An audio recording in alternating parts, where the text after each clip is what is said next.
What is the third material you can use to reshape your shoe last? In this shoemaking podcast, we'll discuss a highly accessible material, cork. Before we dive in, don't forget to subscribe to my channel and click the bell to be notified when my new tutorial is out. Learn how to make shoes with my step-by-step video courses.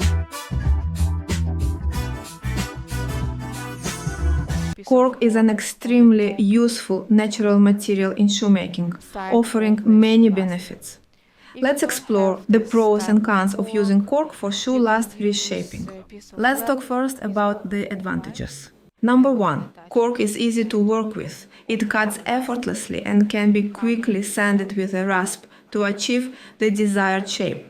It's especially effective for larger areas of the shoe last, as we demonstrated in my English Welted Oxford Brogue Man Shoes course. Number 2. It's a natural material with no unpleasant odor, making it pleasant to work with. Number 3. Cork is inexpensive and easy to source material. Let's talk about the disadvantages.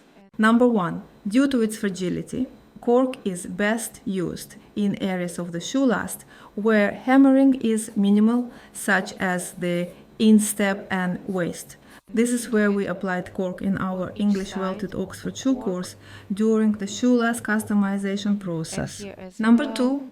Cork isn't suitable for small part customizations.